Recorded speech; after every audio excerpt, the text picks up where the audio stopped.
Sindaco. Bene, buongiorno a tutti, benvenuti alla conferenza di fine anno, un saluto a tutti i giornalisti, alla TV, Vive TV e la TV Rassenda, e iniziamo con così la redazione di fine anno. Come ben sapete è stato un anno sicuramente duro, difficile per tutte le amministrazioni, non solo quella di Toriese, però nonostante tutto siamo riusciti a mettere in cantiere diverse cose, diverse opere pubbliche che sono sicuramente molto importanti e soprattutto strategiche per la città di Viterbo. Vorrei ricordare che si è partiti con la caserma dei Vigili del Fuoco con l'inizio dei lavori a dicembre, primo di dicembre, quindi consegna al Veneto un attimo un accordo tra il comune, il finanziamento del comune e il finanziamento della perequazione. Consegneremo primavera in Veneto la caserma al Ministero dell'Interno che poi procederà alla sua definitiva. Assieme a questo contiamo di chiudere l'accordo con la Guardia di Finanza, ma non solo una documentazione, e quindi regaleremo praticamente al Ministero delle Finanze l'asilo in via 24 marzo, appunto per fare la nuova sede della Guardia di Finanza, che in questo momento è sita in un posto non certamente idoneo per le funzioni e le mansioni che sa. Il nuovo centro di salute mentale a Palazzo Vascellari, che si aspetta dal 1990, proprio oggi abbiamo consegnato, diciamo così in maniera simbolica, Palazzo Vascellari a Luz, che ne realizzerà il centro, e quindi un altro palazzo della città che viene quantomeno restaurato con un'opera pubblica. Ci sono state delle critiche anche in Consiglio Comunale per la sua cessione. Ricordo che il fine è un fine sociale, quindi come abbiamo regalato all'URSS il terreno per fare l'office, così abbiamo regalato, come ha detto appunto l'opposizione, Palazzo Vassolari, anche se in realtà arriveranno nelle casse del Stato e quindi potranno essere impiegati in altri lavori. Altra cosa importante, in primavera andremo a inaugurare la Bretella, un'opera da 7 milioni di euro. Il giorno 10 ci sarà la firma del contratto del traforo di Sant'Augusta tra l'ANAS e la ditta che ha vinto l'Eureka, quindi in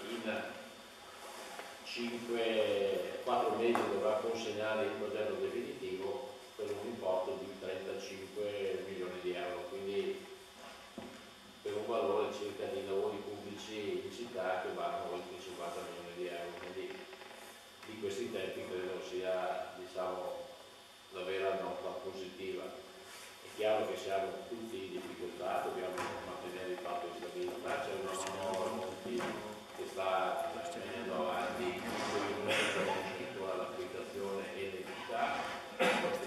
Dobbiamo ricordare anche per quanto riguarda parlando di cultura, il Museo della Battaglia, una ristrutturazione da 3 milioni di euro, e quindi con il rifacimento del museo, proprio dalla parte strutturale sia alla parte dei contenuti. Quindi altra spesa importante che ha contribuito l'amministrazione comunale è stato sicuramente Palazzo Teatro da Ponte che ha portato nella nostra a essere frequentato da quasi 35.000 persone, quindi questo vuol dire che abbiamo riconsegnato alla città un'altra struttura per la cultura molto importante. Per quanto riguarda il patto di stabilità, nel aspettato. Oggi abbiamo visto le finte stampa che nel 2012 non si farà il patto di stabilità, sono tutte fantasie perché non abbiamo ancora, non ho quantomeno il dono di fare gli oroscopi e spero anche di non averli, e se siano buoni o cattivi, quindi noi continueremo sulla nostra strada per fare bene, cercare di fare il meglio che si può, sicuramente in contrapposizione con la manovra dell'IMU, che in realtà non si chiama IMU, non si chiama neanche ICI, ma è una tassa catastale che ancora non si è capito. Il governo sembra che adesso orientato più per un conteggio a metri quadri anziché a metri cubi, e quindi mi pare che insomma, sia una tassa molto difficile da applicare, ma soprattutto se questa tassa verrà applicata al mese di luglio, siamo ben certi che nelle casse dei comuni non arriverà niente, se tutto dovrà andare a Roma. Se invece il comune potrà trattenere la sua quota subito, bene, altrimenti per il 2012 quei trasferimenti non arriverà nulla, perché è chiaro che i tempi tecnici di storno dei conti non permetterà al governo sicuramente di fare questo. È chiaro che dovrà avere la collaborazione dei comuni. È vero che ci sono i dati ai catastri, ma al catasto di Treviso ci sono 6 comuni, i comuni di provincia di Treviso sono 95, quindi mi pare una difficile applicazione se non ha la collaborazione dei comuni. Quindi noi siamo ben lieti di ostacolare questa manovra, perché questa manovra andrà a incidere in maniera pesantissima sulle famiglie. Ricordo che con l'aumento dei beni catastali valutati del 60%, vuol dire che chi pagava 500 euro all'ultima ICI si dovrà pagare oltre 800. Non parliamo delle seconde case che avranno metà a Roma e quindi con un minor introito da parte dei comuni. Quindi questo è, diciamo, il nostro pensiero. Dopo è chiaro che non vogliamo vedere nessuno dell'incolumità dei cittadini certamente per questo, però siamo nettamente contrari, diciamo, a questa applicazione. Bene, io passerei la parola ai vari assessori per specificare punto per punto ogni assessorato. Ringrazio e colgo l'occasione di salutare il dottor Faro, che per la collaborazione che abbiamo avuto anche fino a 5 minuti fa, perché 5 minuti fa abbiamo consegnato a Palazzo Bascelari, ma ricordo che assieme sono state messe in opera delle cose molto molto importanti. Vedi il distretto che sappiamo tutti com'era e vediamo com'è. Pensiamo all'hospice che andrà a essere inaugurato in primavera, pensiamo a tante collaborazioni fatte tra il comune e l'azienda, quindi una collaborazione che porta dei benefici non solo al comune di Terveto ma a tutto il paese. Bene, se Maso? Sì. Buongiorno a tutti. Allora, permettetemi oggi nella mia analisi, nelle mie competenze, iniziare da un servizio legato non per importanza ma per ordine così solitamente di domanda che avevamo rivolte, e mi riferisco ai servizi demografici. Faccio riferimento ai servizi demografici per dare un dato che così in un certo qual modo testimonia l'attenzione che i cittadini vittoriesi vogliono in genere alle istituzioni. Ad oggi abbiamo dati proprio freschi, il 90% della popolazione ha già compilato i dati dei questionari per il censimento. E sottolineo questo dato perché rispetto ad altre altre città delle nostre dimensioni è un dato alquanto sorprendente, in quanto solitamente dalle informazioni che abbiamo nelle altre città la percentuale di questionari compilati è sicuramente più bassa. Se pensiamo poi che in primavera per quanto riguarda la consegna delle nuove schede elettorali, anche lì rispetto ad altre realtà che sono state per lungo tempo anche su oggetto di cronaca, in quella circostanza avevamo avuto un'altissima affluenza di cittadini che spontaneamente erano venuti presso i nostri uffici demografici a ritirare la scheda elettorale. Ciò testimonia, appunto, come dicevo prima, l'attenzione che i cittadini rivolgono alle istituzioni, quelli che sono i nostri doveri anche del vivere civile. Oltretutto, rivolgendosi agli uffici di servizi demografici, servizi elettorali, i cittadini hanno avuto la piacevole sorpresa di trovare i nuovi uffici e il nuovo allestimento che noi abbiamo terminato nel mese di marzo di quest'anno. Per volontà espressa nostra non avevamo fatto in quella circostanza una inaugurazione ed un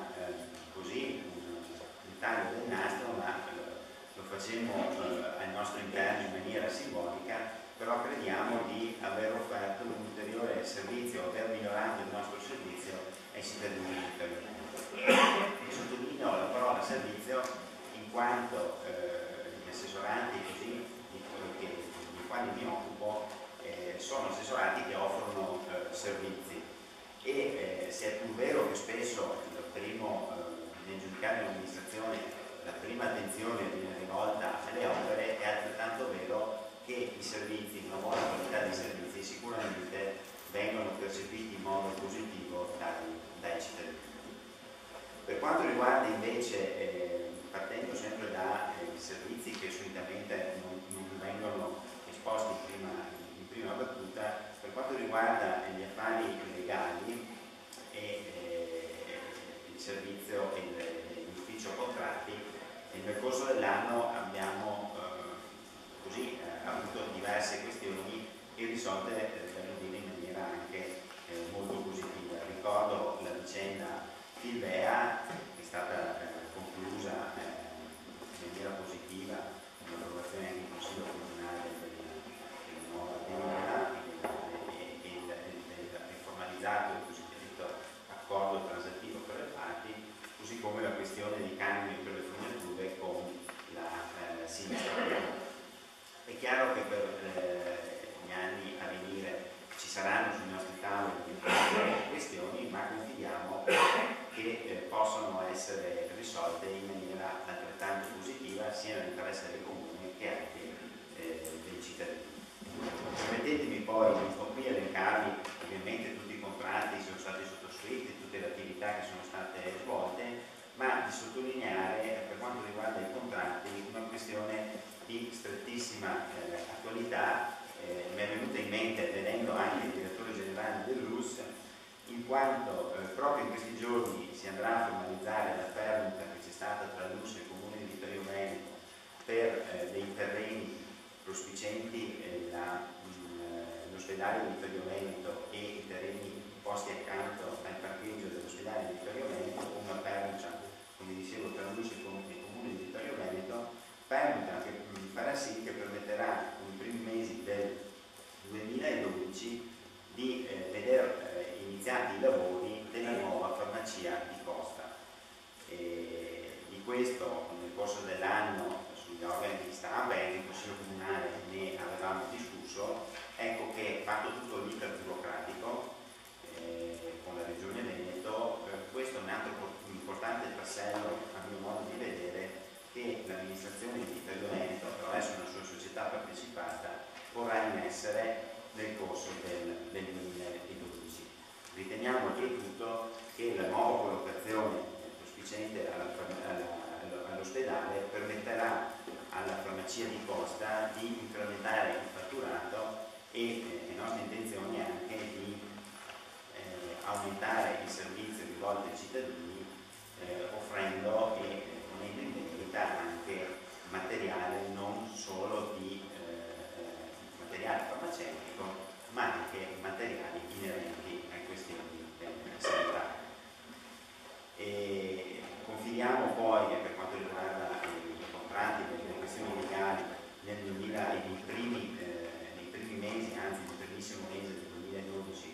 risolvere la questione del centro della cooperativa Fenda del centro di uso del CEO, e quindi per questo abbiamo dato avvio a un procedimento per far sì che si possa trovare un accordo tra tutte le parti che lì hanno sede, e far sì, come abbiamo detto più volte pubblicamente, che la cooperativa Fenda dei 16 ragazzi che vi lavorano possano continuare a rimanere lì e quindi poter continuare a svolgere il loro lavoro e essere di supporto anche alle loro famiglie. Da ultimo, anche se ovviamente non meno importante, rivolgo l'attenzione alle attività svolte dai servizi sociali nell'anno 2011.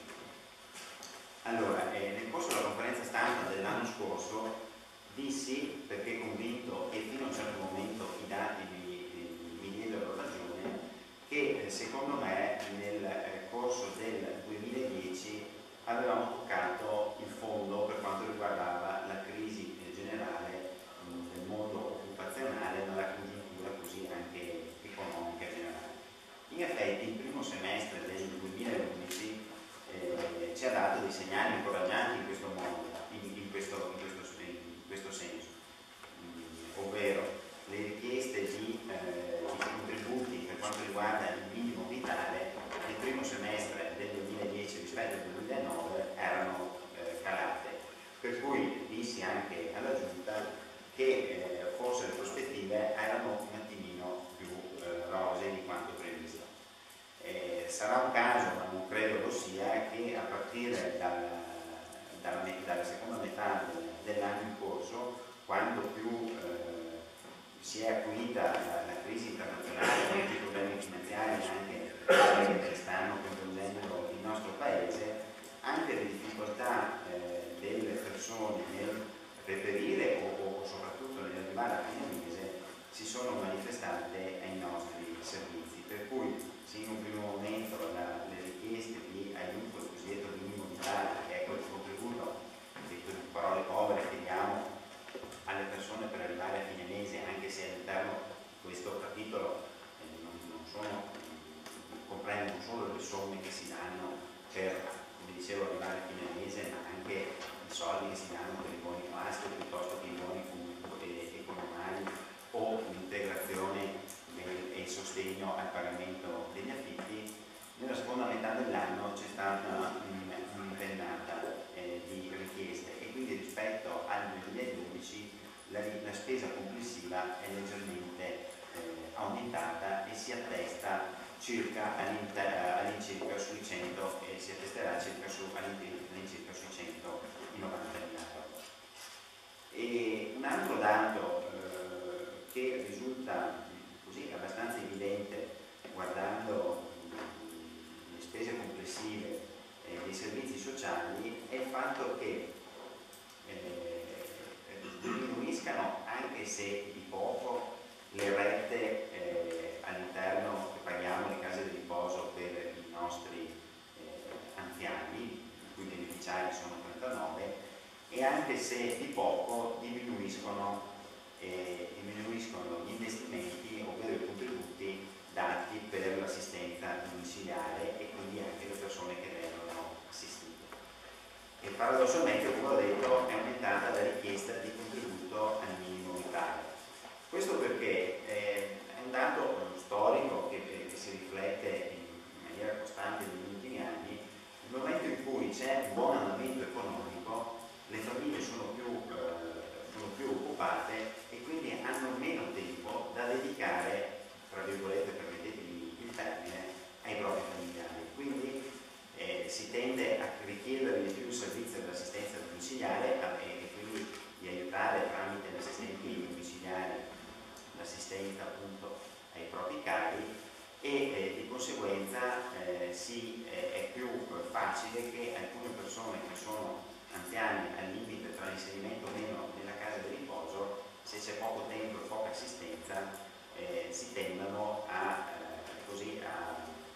far entrare in casa di riposo.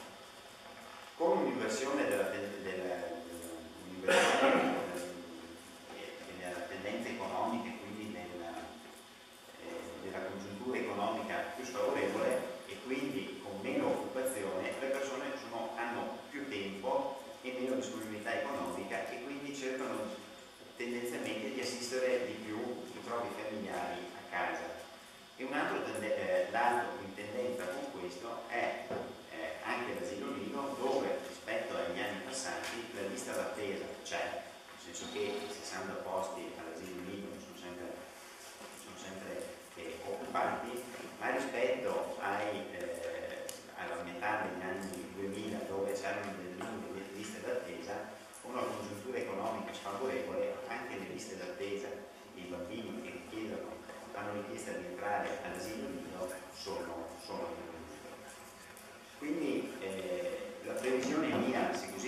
attimino per concludere, per il 2012, se a fine 2010 era stata di un certo ottimismo, purtroppo constatare e dire che prevedo per l'anno 2012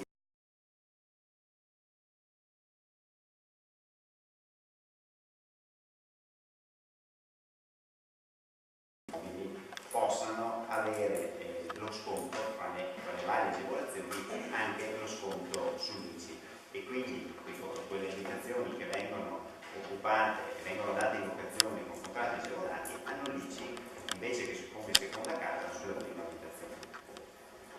A seguito della introduzione dell'IMU, noi come amministrazione, noi insieme anche al Comune di Conegliano, ci siamo un attimino preoccupati, ci stiamo informando proprio in questi giorni per vedere che effetti avrà sui contratti, sulla possibilità per le amministrazioni comunali di applicare, di far sì che l'ICI sulle seconde abitazioni possa essere quella che solitamente viene applicata per le abitazioni dove risiedono le persone, e quindi applicare ai contratti a canone agevolato il beneficio della riduzione dei prezzi.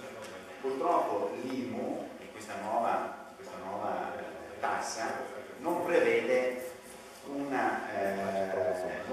delle agevolazioni, in quanto non dà ai comuni potestà regolamentare, per cui ci stiamo informando presso il Ministero dell'Economia e ci stiamo anche attivando per far sì che questa nuova tassa possa mantenere quei benefici fiscali che prevedeva e che i comuni applicavano con la vecchia legge. Dico questo perché riteniamo che questa agevolazione che veniva data ai contratti agevolati, ai canoni agevolati, ha fatto sì, a nostro parere, che in varie circostanze, adesso non possiamo quantificare, ma che abbia permesso anche l'emersione dal nero di alcuni contratti che prima invece non venivano regolamentati. Quindi alcuni canoni di locazione prima venivano gestiti, così permettetemi il termine, in nero, mentre con i benefici fiscali, quindi con vantaggio per entrambe le parti, sia i proprietari che gli inquilini, c'è stata la possibilità di farli emergere dal nero e tutelare entrambe le parti maggiormente. Ecco, noi auspichiamo che questa nuova tassa dia potestà regolamentare in questo settore ai comuni, oppure che il governo centrale permetta di mantenere queste agevolazioni, perché oltre che facilitare i cittadini, riteniamo possa essere un buon deterrente anche contro i contratti di locazione non regolamentati. Io per il momento mi fermerei qui, vi ringrazio della vostra attenzione e sono a disposizione per altre domande.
risultati di questa operazione non si sono fatti attendere. Abbiamo realizzato un vero e proprio sito turistico comunale che è stato pubblicato in internet in questi giorni qua, però sempre in forma sperimentale perché deve essere ancora rimasto completato e in attesa di avere la registrazione amministrativa dell'indirizzo web suo proprio.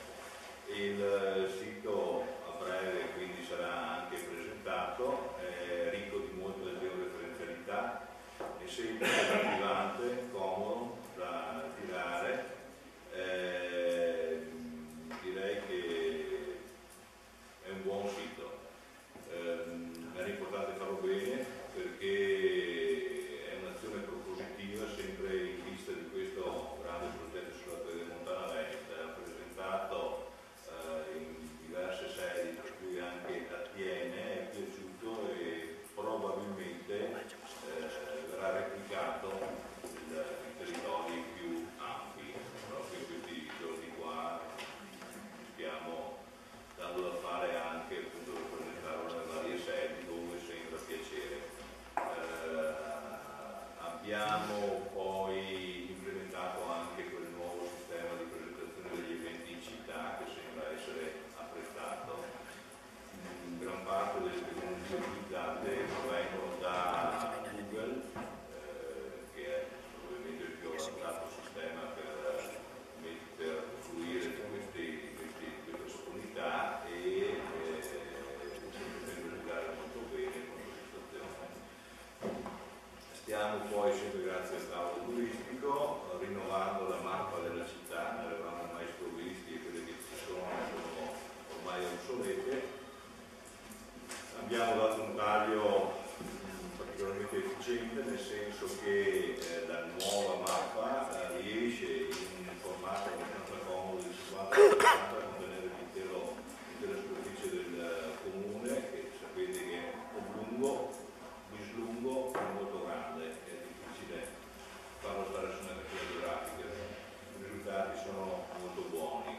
Abbiamo usufruito anche del retro della cartina per una visione tridimensionale del territorio che permetterà una comoda visione di tutti quelli che sono i percorsi sia sentieristici che di nordic walking, running, icovie e quindi diciamo che li farà da contraltare cartaceo alla georeferenzialità presente nel sito, arricchendosi a vicenda.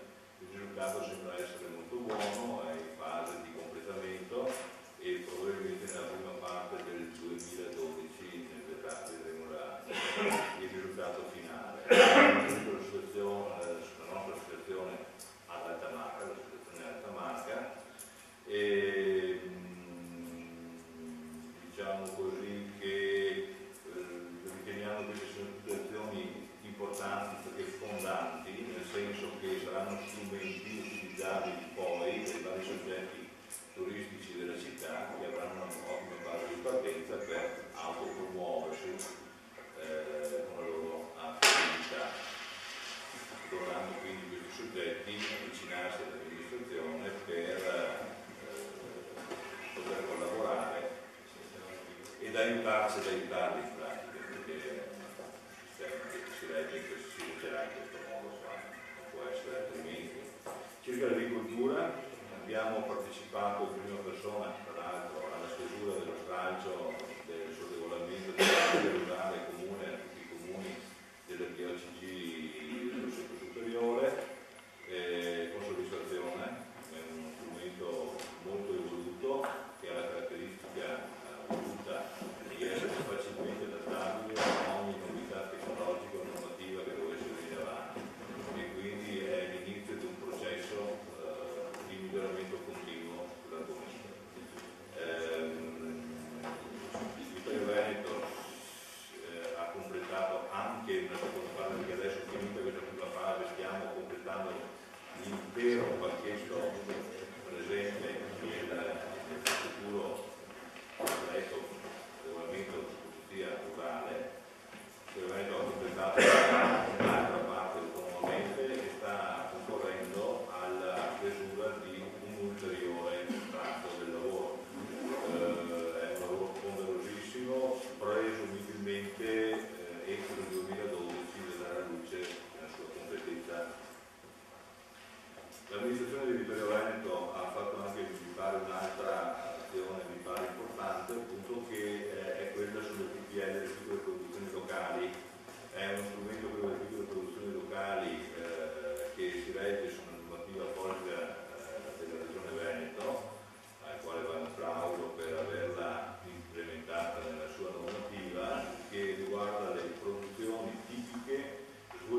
bene sono andati i bandi di fornitura a gasolio e corrente elettrica e il servizio di conduzione e manutenzione dei nostri impianti hanno permesso di contenere l'aumento dei costi dei combustibili che, come sapete, è continuo e inarrestabile. I semafori LED stanno facendo il loro ottimo lavoro, bassissimi i consumi, a zero la manutenzione e si sono già ripagati lo sforzo economico per le loro installazioni. Nessun risparmio invece nel numero di kilowattora consumati, infatti sappiamo come fare per contenerli, ma servono investimenti anche importanti e con scarso ritorno economico, però è un dovere categorico quello di consumare meno e ci riproponiamo di farli il meno possibile. C'è stato un incremento nei costi della corrente elettrica, ma non invece è stato un incremento fittizio dovuto a tardivi e inattesi conguagli che ci sono stati richiesti, diciamo così, non per risparmiare, ma semplicemente per rendere più omogeneo il carico di fatture che ci arriva. Nel 2012 decideremo di fornire i dati in autovettura almeno un paio di volte all'anno, di non andare sotto stress con il pagamento delle fatture. Non è un lavoro preso da poco perché sono più di 200 i contatori da tenere sott'occhio. Per quel che riguarda l'idroelettrico siamo sempre in attesa che terminino le pratiche tecnico-burocratiche necessarie per l'ottenimento dell'uso delle concessioni per l'uso idroelettrico dell'acqua. Speriamo che la cosa abbia un capo, perché, ripeto, siamo sempre in attesa che si completino questi lunghissimi procedimenti. Stiamo percorrendo adesso una via nuova nella speranza di portare a casa energie sufficienti, energie economiche sufficienti per fare il resto del piano energetico comunale che abbiamo già realizzato per più della metà delle sue potenzialità. Ma ci saranno questi investimenti e proviamo a pescarli in Europa. Abbiamo aderito al patto di sindaci, contiamo di farlo assieme a molti altri comuni in modo da rendere appetibile il campo europeo il finanziamento a noi piuttosto che ad altre realtà che magari si presentano sicuramente. Se tutto va bene, però comunque ci vorranno delle mesi per vedere queste energie arrivare in paese. A fine giugno 2012 ho voluto fare un bilancio generale di quanto beneficio abbiamo tratto dall'applicazione del piano energetico comunale di cui siamo dotati. Informazione di informatizzazione. Continua il lungo lavoro del processo. Allora, innovazione e informatizzazione mi chiedono di stringere.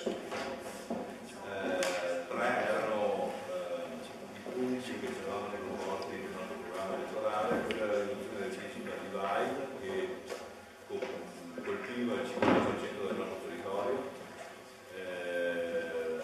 L'abbiamo ridotto al 16% e contiamo a breve di ridurlo veramente quasi allo zero le zone comunali del nostro comune non coperte da banda larga. Il CED si sta virtualizzando sui server, si stanno implementando tutti i nuovi applicativi, stiamo ottenendo della firma e i elettronici, molti lavori sono in corso, dovete rincare la mia relazione.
Sì, allora cercherò di colpire un po' nel segno quali sono stati praticamente i momenti cruciali del 2011. Allora, iniziamo dal patrimonio. Nonostante la crisi che ci sta perseguitando e non accenna a diminuire, nel 2011 abbiamo venduto la palazzina di via Pretorio per 451.000 euro a febbraio. A marzo abbiamo venduto un appartamento di via Graziani per 76.000 euro. A giugno è stata alienata la scuola elementare di Cozzuolo che, con mantenimento della stessa sede del CEOL, alienazione per 300.000 euro. Dopo un'asta deserta sono andati venduti in trattativa privata per 5.000 euro in meno i 2 appartamenti di via Gobetti, rispettivamente per 75 e 70.000 euro. La perdita di alcuni beni con l'ente Mazzoni deliberata dal Consiglio Comunale l'8 settembre del 2010 si è concretizzata con la stipula del contratto di permuta il 20 ottobre 2011. Con questa permuta il Comune ha ceduto all'ente Mazzoni l'asilo di via San Fermo, mentre l'ente Asili Manzoni ha ceduto al Comune l'asilo di San Giacomo, l'ex asilo di Piazza Gallina con annessa abitazione, l'immobile di via Calcada e l'ex asilo di via 24 maggio che ricordiamo sarà adibito per la nuova caserma della Guardia di Finanza, più l'ex asilo di Santa Giustina, tutti con le relative pertinenze scoperte. In tal modo l'ente Asilo Manzoni eserciterà ora le sue finalità statutarie in un immobile di proprietà e il Comune è diventato proprietario di alcuni immobili da valorizzare sia in termini sociali sia in termini patrimoniali. Mettendo poi a disposizione il patrimonio immobiliare disponibile, l'amministrazione comunale continua a sostenere, ricordiamo, tutte le associazioni che sono locate all'interno dei nostri edifici. Si è dato corso inoltre ad alcune perdite, una già diciamo così precedente nominata dall'assessore Mario, che è quella del terreno in prossimità dell'ospedale di Costa adibita alla nuova farmacia, che ricordiamo il contratto verrà stipulato nel pari della giornata odierna, e quindi sarà la perdita tra il terreno che abbiamo ceduto ad Ortis e questo terreno ripeto vicino all'ospedale. Per quanto riguarda il 2012 dobbiamo dire che l'impegno sarà quello di continuare con il piano alienazione, quindi con gli immobili che abbiamo ancora nel piano alienazione da vendere.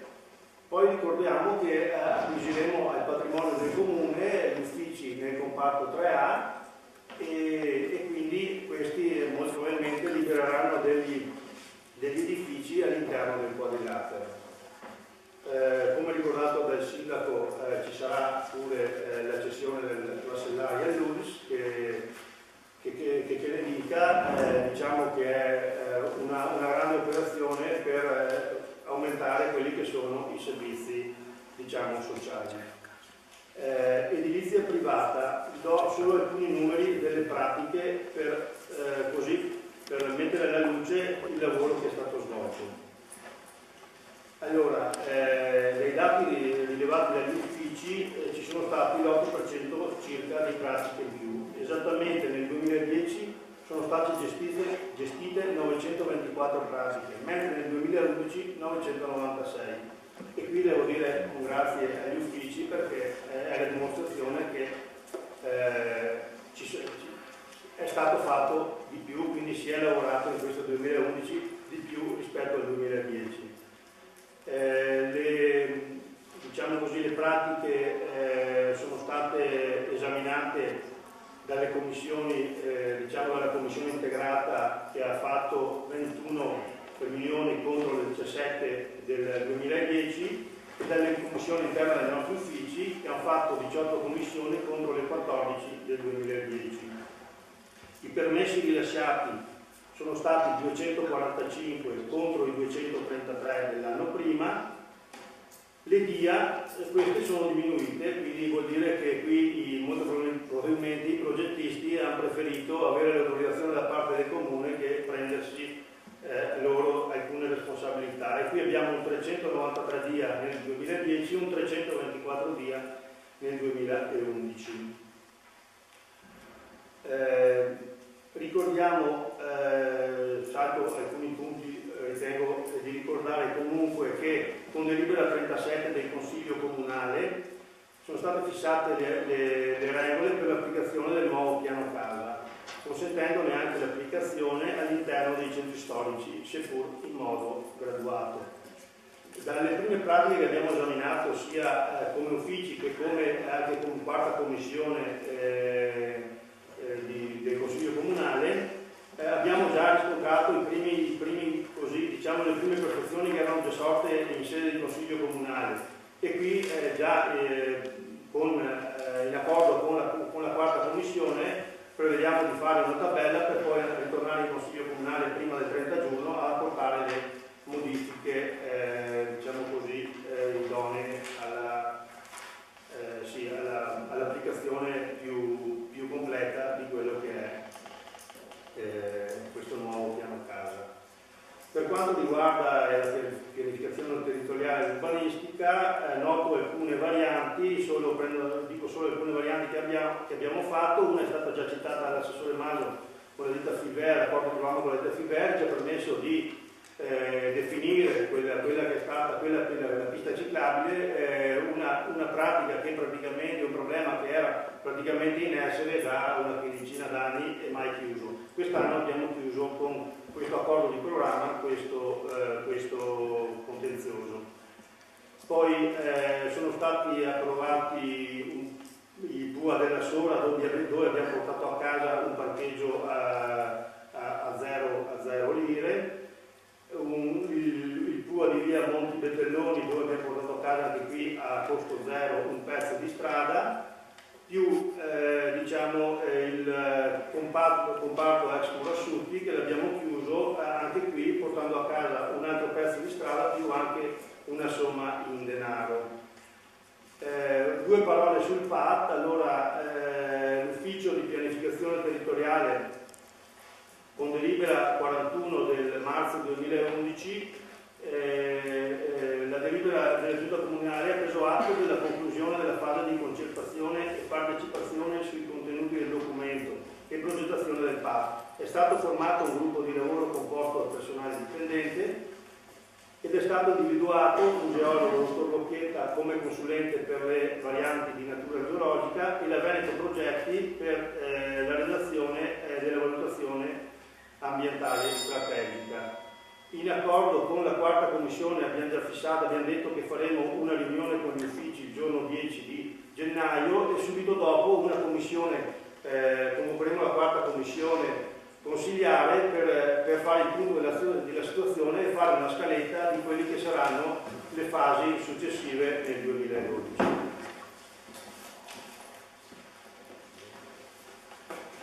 Buongiorno a tutti.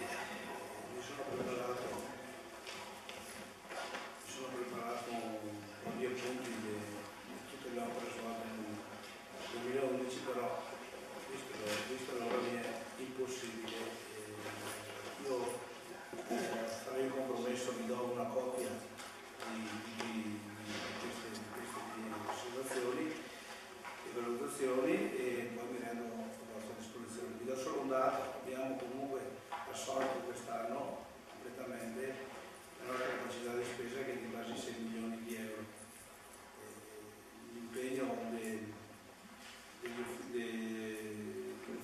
uffici di lavori pubblici varia dai contratti di quartiere alla manutenzione degli edifici pubblici, alle strade, alle frane, alle asfaltature e programmazione di nuovi interventi, il servizio prodotto, il servizio di pubblica illuminazione,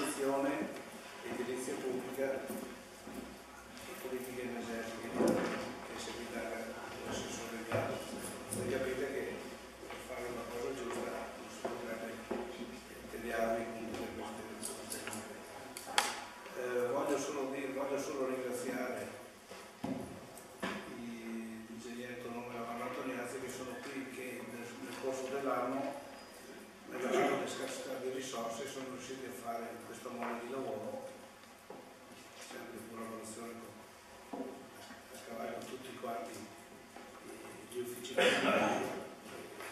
Pertanto vi farò una copia di tutte queste attività svolte nell'anno e sono a disposizione per eventuali domande. D'altra parte voi avete anche nella brochure un sunto di queste mie cose, se potete fare domande siamo a disposizione. Ce l'hanno già.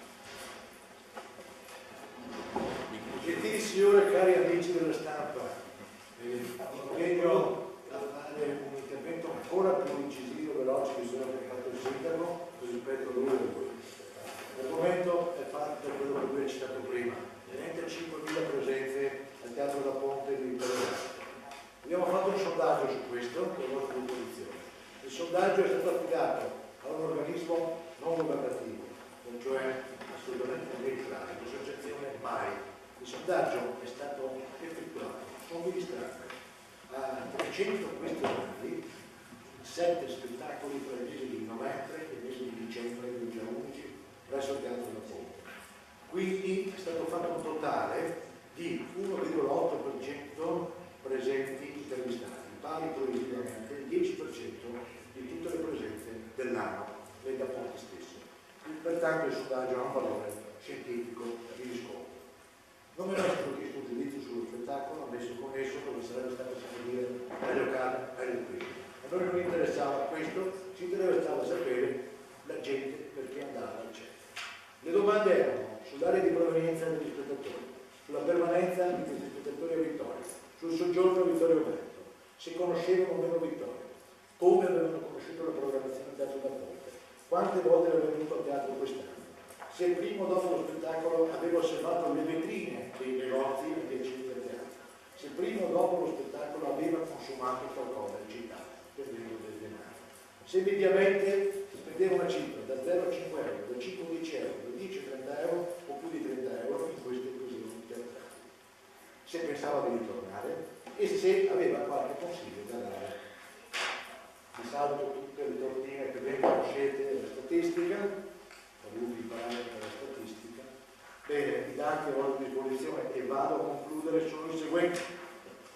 Fatto certo che di 32.000 spettatori, prima sì, con piacere mi ha detto che sono di più, io avevo un dato più pessimistico e va bene, meglio così, preferisco che sia il dato più pessimistico ancora. Lo aggiornerò comunque alla cifra che sicuramente più certa e vi ci ha dato. Fatto certo che le entrate al comune di affitto di questo teatro sono di 27.000 euro. Fatto certo che il comune ha risparmiato per ordinarie spese, quando non aveva a disposizione teatro faceva, ce ne so, affittando seminario, altre strutture, di 5.000 euro, il totale delle entrate reali quindi è di 33.000 euro. Ne consegue che 1. La spesa netta alla città sottratta di 120.000 che è il costo totale dell'operazione è di 87.000 euro. B. Il costo spettatore, cioè quanto costa la città. Ogni spettatore che qui è venuto è 2,72 euro. Vi prego di prendere però il sindaco, quindi è di meno. Non grosso modo a Spagna, sono negato per le matematiche, ma credo che sia 2,50. C. Che la spesa media spettatore sera del comune è di 2,10 euro. B. No, arrivato C, diceva qui come non posso. D. Che tutti gli spettatori in sostanza hanno versato con la loro presenza alla città 75.000 euro, che quindi il differenziale tra il costo supportato e il denaro entrato in città è di meno 12.000 euro. E consegue che, pur spendendo 12.000 euro, la città ha ospitato più di 32.000 persone, ripeto, 35.000 persone. Quindi ha dato un grande servizio, al di là delle valutazioni economiche. 2. La città è stata testimonia di circa 70 eventi, pubblica spettacoli, corali, eccetera, eccetera, 70 eventi. E quindi ognuno di questi eventi è costato 171 euro.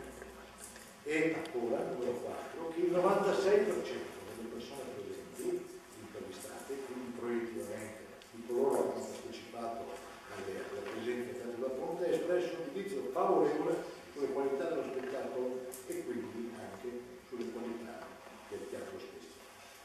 parla continuamente di cultura, si dice continuamente che cultura è un volano di economia. Questa è la prima dimostrazione nella regione Veneto che ciò è vero. Leggi e grazie per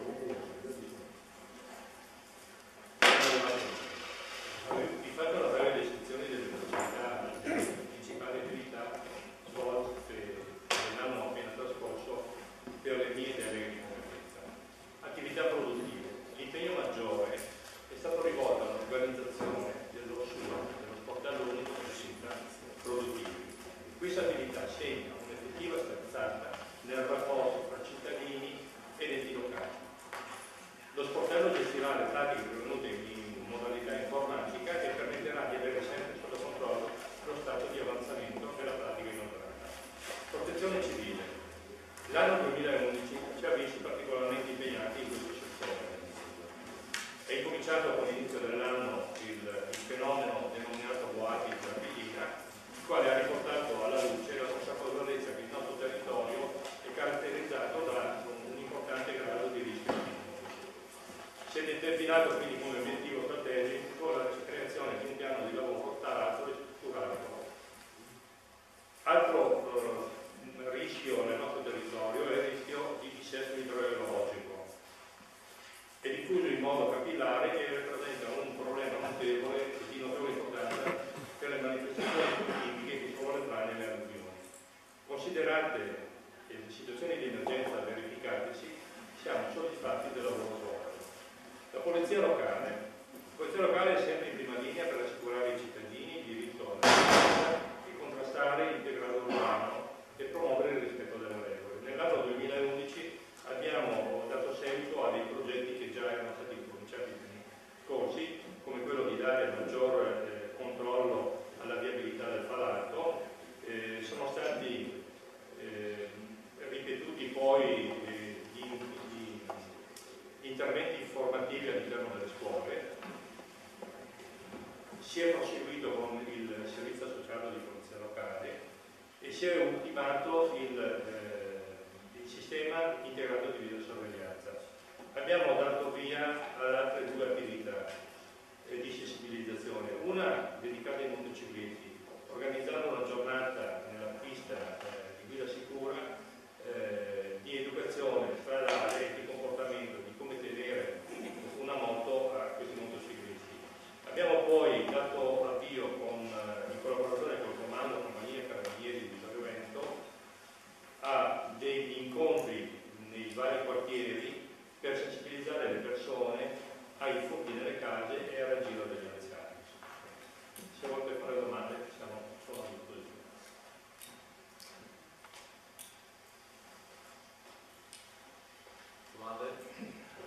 L'assessore al bilancio non c'è,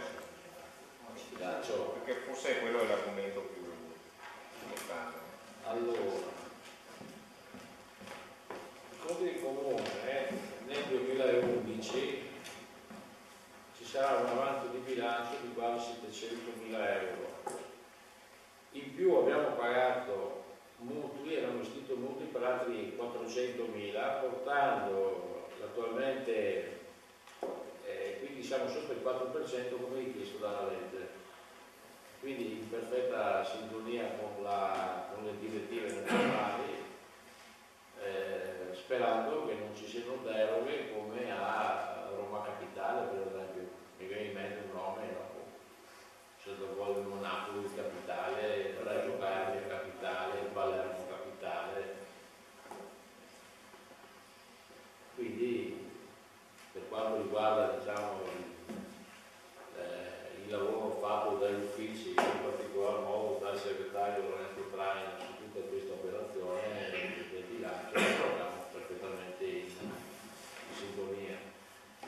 Chiaro che non possiamo fare provvisioni nel 2012 perché non abbiamo ancora nessun documento in grado dell'applicazione della questa nuova tassa, che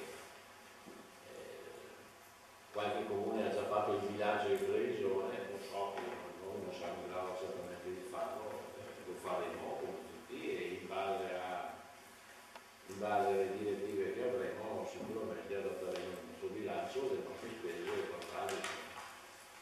di sicuro avremo un'inaugurazione molto importante che è quella della Bretella, che avrà concluso che sarà l'opera pubblica penso più importante per il prossimo anno, che sicuramente andremo a inaugurare il prossimo anno. I lavori con i Predamonti, grazie alla provincia, grazie alla regione e al comune, stanno procedendo in perfetta sintonia, lo avete potuto vedere anche nel sopralluogo effettuato. È chiaro che il passo successivo sarà quello del collegamento per entrare nella zona industriale, perché di fatto quella è la vera mobilità che poi consente anche di sgravare i centri di San Giacomo. Quindi sarà l'impegno della progettualità del prossimo anno sarà questa per quanto riguarda la viabilità. Non si riesce a fare un pronostico sui trasferimenti che arriveranno. Pronostico sui trasferimenti no, Non sappiamo ancora i trasferimenti, perché dobbiamo capire se la raccolta dell'IMU viene fatta attraverso il comune e rimane nel comune, cioè la parte che deve venire al comune, ma se tutto va a Roma, trasferimenti per il prossimo anno non ci sarà nessuno per quanto riguarda quella tassa specifica dell'IMU, perché se l'applicazione delle cartelle sarà verso giugno, vuoi che avranno il pagamento, agosto non esiste, settembre e ottobre vuoi che paghi tutti i conti della nostra buona Italia, non credo che ci siano trasferimenti in tempi certi, perché il bilancio, visto che noi abbiamo il patto di stabilità, dobbiamo lavorare con soldi certi e non presunti. Quindi non si può Speriamo che nella fase 2 il signor Monti metta quantomeno quello che noi auspichiamo, il pareggio di bilancio per tutte le amministrazioni pubbliche. Allora quantomeno andremo a chiudere l'emorragia o comunque a sanare un po' di emorragia che sta avvenendo sui conti pubblici. Solo così riusciremo ad avere una minore uscita e quantomeno il lavoro che viene fatto sul territorio possa avere un riscontro. È chiaro che ci sono non solo il sindaco di Vittorio Veneto, mi pare che anche Casali ieri si sia espresso in maniera abbastanza con perplessità, tutti i sindaci dove facciamo quelli che possono essere delle città di vacanza, vedi Cortina, vedi dove la seconda casa tiene praticamente in Cortina aperta in pari 3 milioni di euro, perché metà degli indici della seconda casa va a Roma, quindi con problemi seri di progettazione di bilancio o programmi di bilancio di rientrare per il Sapala, per il Chiesio, tutte queste cose. Volevo dire, allora chiedo anche all'assessore Fasanti. È una tassa che viene messa, diciamo, sul territorio, adesso sta cambiando addirittura, si va a metro quadro, però a metro quadro bisogna capire se l'edificio ha 10 piani o se ha un piano solo, qualche problema non dovrebbe avere, insomma, Ricordo che il catasto funziona nelle nostre aree, soprattutto al nord. Noi abbiamo una struttura catastale che va dalla Repubblica di Venezia al catasto napoleonico, all'autogarico e quant'altro, quindi funziona in un'altra maniera, qua è sempre funzionato in un'altra maniera rispetto a altre aree che comunque fanno parte sempre dell'Italia. Sì, ma volevo chiedere, posta sta prospettiva qua, per cui bisogna vedere cosa succede, ma il rischio è grosso di non incamerare niente. Adesso siamo quasi in fase di bilancio di previsione.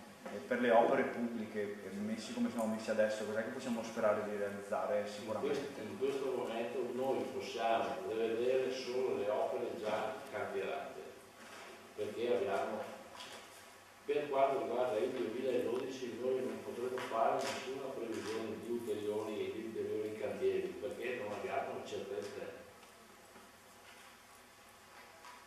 Noi avremo solo il problema di fare le manutenzioni ordinarie. Speriamo di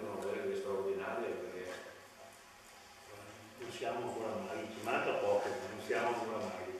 Quindi no, la difficoltà di tutte le amministrazioni di poter programmare sia a livello comunale, sia a livello provinciale, sia a livello regionale, quindi la regione ha completamente chiuso.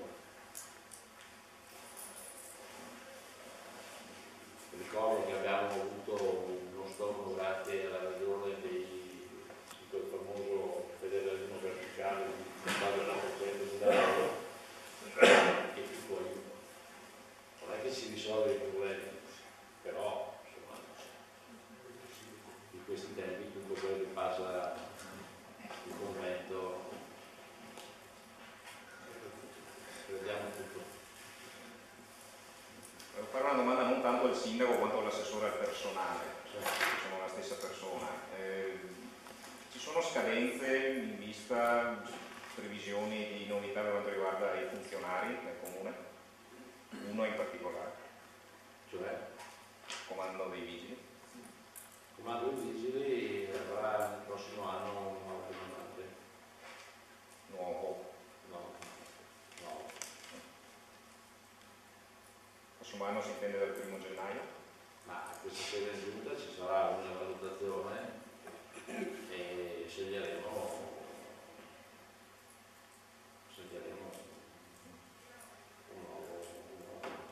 Da risorse interne o... perché non mi pare che si procederà a un concorso. No, non abbiamo assolutamente la possibilità di assunzione e tantomeno di fare un concorso e quindi sarà una riflessione interna. Che vorrà significare anche una unità in meno, nel senso che una persona non comandante diventa comandante Purtroppo non abbiamo con il rispetto delle spese, ma qua abbiamo il segretario, noi non possiamo avere ulteriori possibilità. Posso aggiungere io qualcosa? Qui innanzitutto voglio esprimere a nome mio e anche di tutta l'amministrazione un sentito e doveroso ringraziamento nei confronti del comandante Zoppè. Il comandante Zoppè va alla nostra gratitudine per la prestazione della professione militare e la grande disponibilità fatta in questi anni. Quello che aveva chiesto il sindaco, c'era già stato il tentativo con la precedente amministrazione e anche con l'inizio di questa amministrazione di stabilizzare la comandante, ma purtroppo la legislazione non ce lo consente. Abbiamo avuto parere contrario dei direttori del fondo e quindi non possiamo andare. per la Vittorio Veneto Servizi è un periodo un po' turbolento, ci sono state novità? Non c'è nessuna turbolenza. C'è un CDA decaduto però. Non c'è nessuna turbolenza, ci sarà anche là, adesso vedremo cosa fare e faremo un consiglio nuovo. Prima della scadenza naturale di aprile. Ma adesso vediamo, possiamo andare avanti così fino adesso facciamo le cose diciamo di stessa necessità e poi facciamo opportune valutazioni. Io volevo chiedere, per Villa Papadopoli ci sono programmi per il 2012? L'unico programma che c'è è quello di trovare la cliente per venderla. Ma abbiamo messo in campo una nuova asta? Non cambiano né con il Papadopoli né con la Marchi. Bisogna trovare in questi tempi veramente le persone interessate, che non è sicuramente facile perché i tempi sono quelli che sono e l'urbanistica in generale soffre di una crisi senza precedenti e quindi è difficile la collocazione, però Il speriamo secondo... sempre positivo. Sì. Se no chiedevo perché magari il secondo bando che viene fatto di solito viene fatto al ribasso, no? Perché magari c'era qualche possibilità di piazzarla. Sì, no, il secondo bando è chiaro che ci dovrà essere una riduzione di quelle che sono le nostre pretese, ma sarà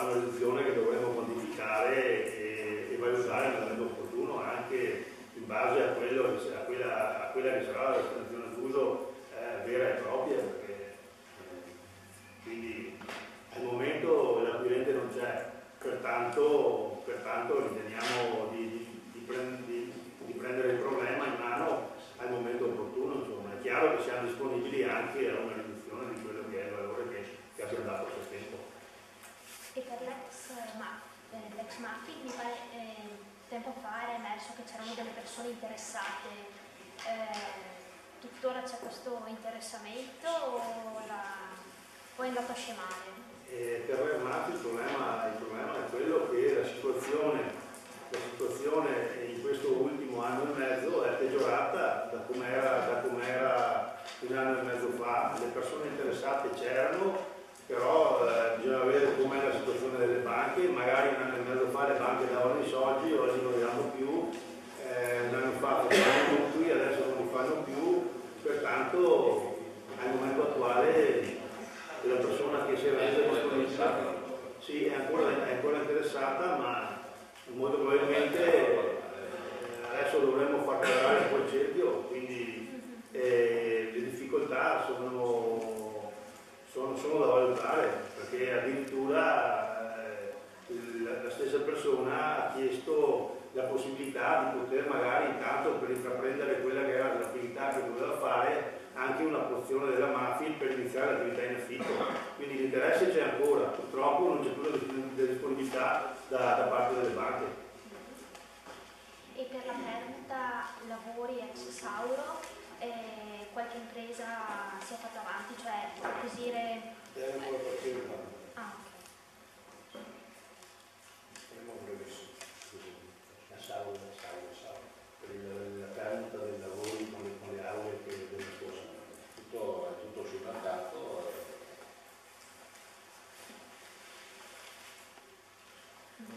Tutto quello che possiamo, ma non siamo solo noi a vendere, è lo Stato, è la Regione, è la provincia, tutti cercano di dismettere, però in questo momento non c'è nessun interesse del mercato e quindi diventa difficile anche, noi vediamo la Regione qua nel Consiglio sta svendendo praticamente, ha messo in vendita tanti edifici che erano nel demanio, però la collocazione poi è diventata difficoltosa. Volevo chiedere all'assessore Rosset se per il TV3A nel 2012 c'è qualche speranza di reperire nuovi finanziamenti. Sì, vabbè, finanziamenti no. Più che finanziamenti bisogna farlo stare in vita. Perché dalle ultime notizie che avevamo il TV3A sarebbe morto. Invece si apre uno spiraglio, sembra che non ci sia completa incompatibilità tra il distretto e i servizi associati che fanno gli altri comuni. Adesso valutiamo a fondo questa notizia, che è emersa, però se qualche comune si fa marcia indietro, non vuole più partecipare al distretto, il distretto può rimanere in piedi purché non vada via il 20% della popolazione. Quindi se vanno via 3-4 comuni che messi assieme hanno il 25% della popolazione appartenente al distretto inizialmente, questo qui salta. Questa qui è una normativa che ne dura prima. Adesso vediamo quello che è emerso con i responsabili degli enti locali di Venezia e vedremo.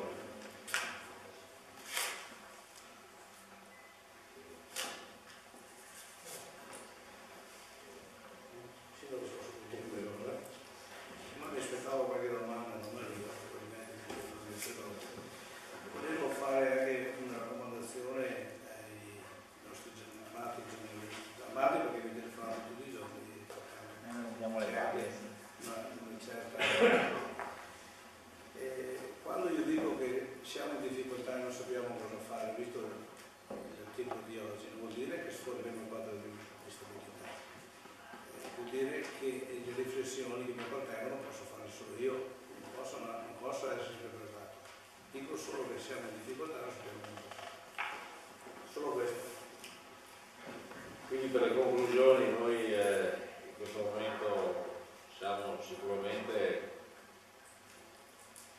non dico soddisfatti diciamo di come è andato quest'anno, ma sicuramente qualche risultato l'abbiamo portato a casa, qualcosa che avevamo messo in cantiere sono stati i primi 2 anni, sono stati 2 anni di Stensi per gettare le basi su queste opere che adesso vediamo che tra il prossimo anno e gli anni a seguire andranno a conclusione, e quindi rispettando in buona parte quello che era il nostro programma elettorale, insomma, quindi, perché per noi è, diciamo, la linea guida nonostante dall'inizio al giorno d'oggi siano cambiate non poche cose, soprattutto dal punto di vista economico. Ripeto, voglio ricordare che il comune di Vittorio Veneto ha 4.800.000 euro in cassa, quindi questi sono i numeri, soldi veri, che però non possiamo prendere. Quindi questa è una conclusione che speriamo che ci sia da parte di questo governo quantomeno la possibilità di poter usufruire, se non tutto ma in parte, di questi fondi che per noi sarebbero necessari per fare delle opere quantomeno di prima necessità, manutenzioni, scuole, asfaltature soprattutto, di cui ci scusiamo, siamo stati carenti, ma non era certamente la nostra volontà di non asfaltare, anzi. E quindi questa è un po' la conclusione. Certo, l'anno 2012 non si presenta sicuramente come un anno di ordinaria amministrazione, ma sarà un anno di gravi crisi, di gravi difficoltà. Cercheremo di mantenere i nostri impegni, soprattutto per quanto riguarda il sociale. Certamente cambieremo anche il modo di elargire, diciamo, i soldi.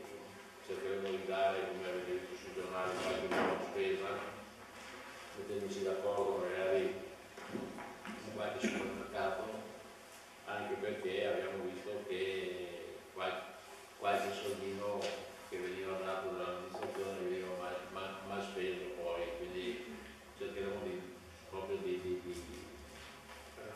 mettere in piedi anche questo assieme naturalmente all'assessore Maso, ai centri, ai nostri uffici del sociale. Cercheremo proprio perché pensiamo che ci sia veramente una necessità per il prossimo anno di questo tipo di difficoltà.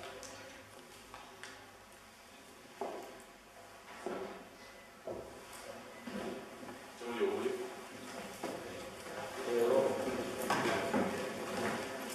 Fate riprese